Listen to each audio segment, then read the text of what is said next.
Salutare lume! În acest videoclip am să vă prezint o nouă achiziție. Deci am cumpărat această stație pentru o mașină, am luat-o la prețul de 30 de lei. Nu știu dacă funcționează, încă nu am probat-o, dar am să o probez oricum. Înainte de a face proba am să o desfac și am să mă uit înăuntru, am să fac și câteva măsurători să văd dacă nu are ceva în scurpă alimentare. Așa, am să o alimentez cu sursa asta de calculator, este o sursă de 750 de W. Așa, aici la intrare pe unde se alimentează el văd că are plus minus și remote. Siguranța, după cum se pare, este bună, văd că nu este arsă. La prima vedere se vede că are ventilatorul ăsta pentru răcire, scrie că are două canale de 180 de W. Așa, aici are intrările, pe aici are intrarea de sunet, aici are ieșirea pentru boxii, deci se poate folosi și în punti.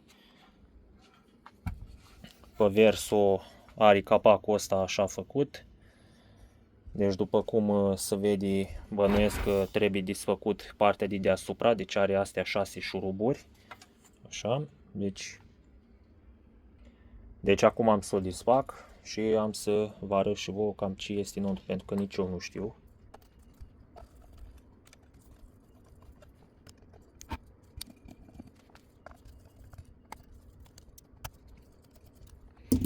Acum i-am scos șuruburile, așa, am să dau capacul ăsta jos.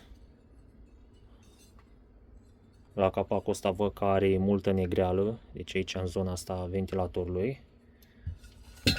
La prima vedere, ca să spun așa, se vede că este un etaj de amplificare pe tranzistori.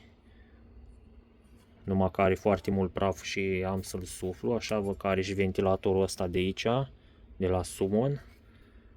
Are condensatoarele astea de la Shaima.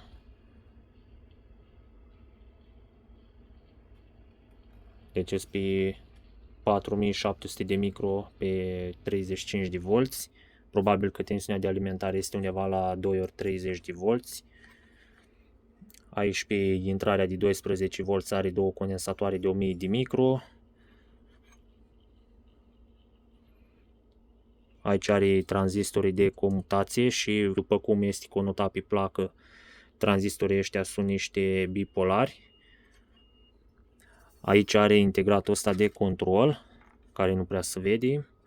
Oricum, văd că are un rând de tranzistor bipolar și pe partea asta altă de aici, se poate vedea.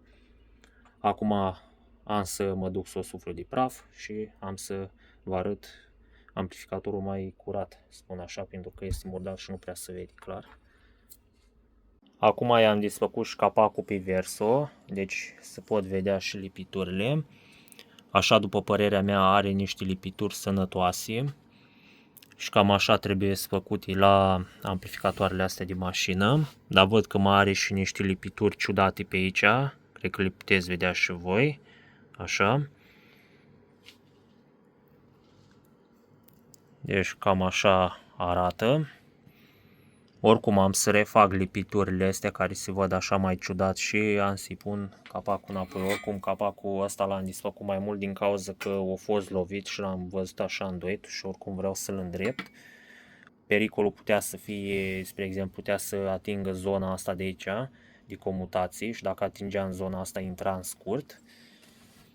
Așa, deci... Acum, după ce l-am suflat de praf, pot să vă arăt mai exact componentele. Aici are un integrat de comandă, este un integrat japonez. Sper că se poate vedea, deci este un 494C produs din NEC. Tranzistorii ăștia bipolari care sunt pe partea de comutații sunt niște D-uri, mai exact 2 SD 12-12. Așa. Tranzistorii finali se poate vedea că sunt 2SC 3855 și complementarul 2SA 1981. Are rezistența asta de 0,27 ohmi. Driverii care conduc acești tranzistori finali sunt 2SA 1358. Din păcate numai asta de aici se vede. Așa. Aici mai are încă 2 tranzistori, mai are tranzistorul ăsta mic, un 2SA 949 și complementarul lui 2SC 2229. Aici pe placă mai are 2 operaționale, se poate vedea astea lungi de aici. Acum nu știu sigur dacă sunt operaționale, e posibil să fie etajul ăla cu oglindă de curent, dar asta trebuie să caut pe internet, deci pe el scrie PA75HA, amândouă sunt la fel. Aici în față are partea de preamplificare, are și un integrat acolo care nu se vede exact, dar am să-l desfac oricum.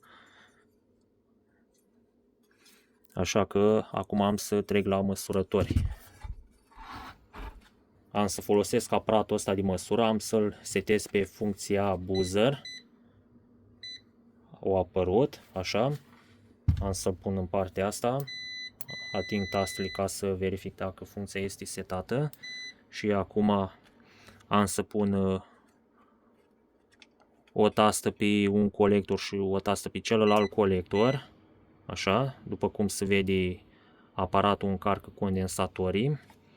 Tasta cu minus am pus-o pe tranzistorul cu 2SA și cealaltă tastă pe 2SC, ca să știți, deci practic aparatul de măsură încarcă condensatorii de filtraj.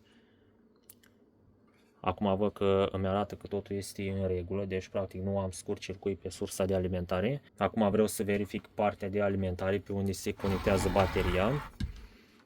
Aici am să pun așa minusul la minus și plusul la plus.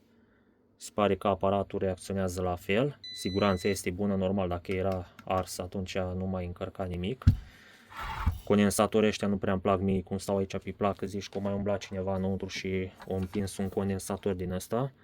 Dar bănuiesc că așa au fost puși și ei din fabrică.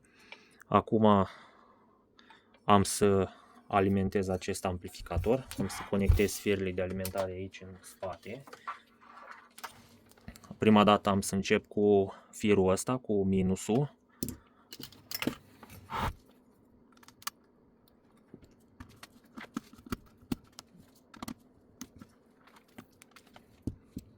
Acum am să conectez plusul.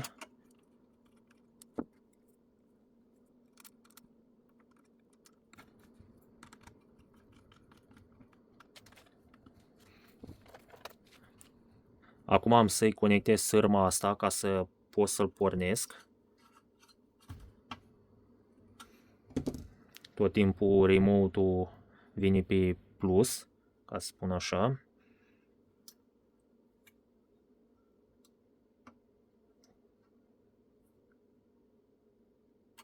Acum l-am conectat doar așa provizoriu. Acum am să întorc amplificatorul invers ca să văd LED-ul ăsta de power. Așa. Și acum am să bag în priză.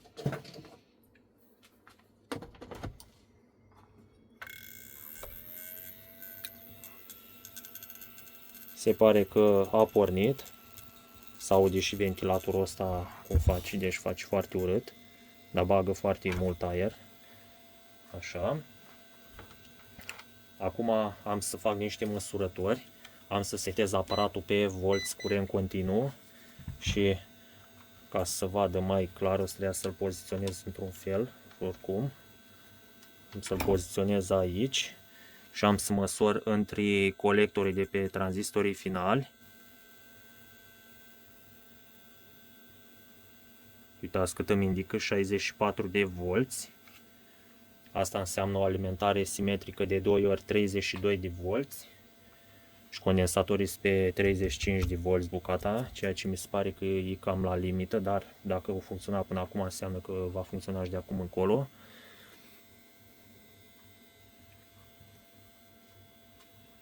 Dacă măsor pe ieșire, acum sunt curios să văd ce offset are. Deci pe un canal are offset de 5 mV, ceea ce este foarte puțin. Și pe celălalt canal are 5,7 mV. El acum este setat pe modul stereo.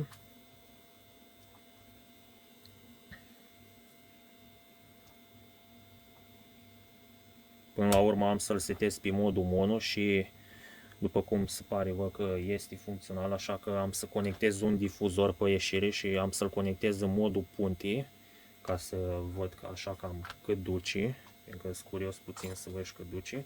Am să conectez un wattmetru la sursa de alimentare pentru că vreau să văd cam cât consumă, așa de curiozitate. Acum am curățat și ventilatorul ăsta din cauza că făcea foarte urât și acum se aude mai normal, să spun așa. Acum am conectat amplificatorul ăsta la box și la intrare, cum să zic, am să redau semnalul dintr-un calculator. Ca difuzor am să folosesc difuzorul ăsta, așa, deci este un difuzor de putere. Așa, aici am conectat alimentarea, tot, aici este sursa, aici este wattmetru. Acum am să pun o melodie.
Cam ăsta a fost testul de sunet, ați văzut și voi că ampilat și consum ajunge, oricum bănuiesc că amplificatorul ăsta ajunge la un consum și mai mare, dar numai dacă este conectat pe mașină, din cauza că pe mașină în momentul când pornești motorul ai 14,4V și în momentul ăla sursa de alimentare generează mai multă energie pentru etajul final.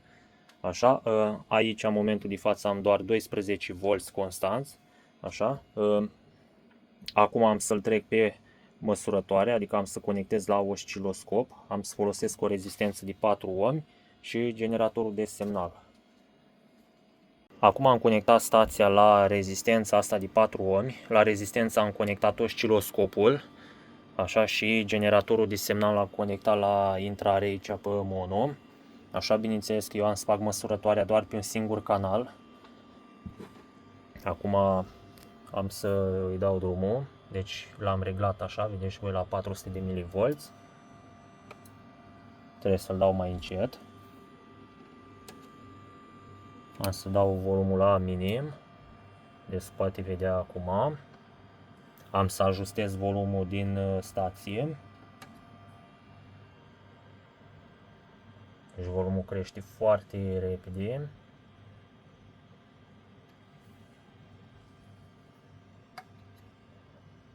Deja am ajuns la clipping. Deci cam asta e semnalul curat pe un singur canal, 15V RMS.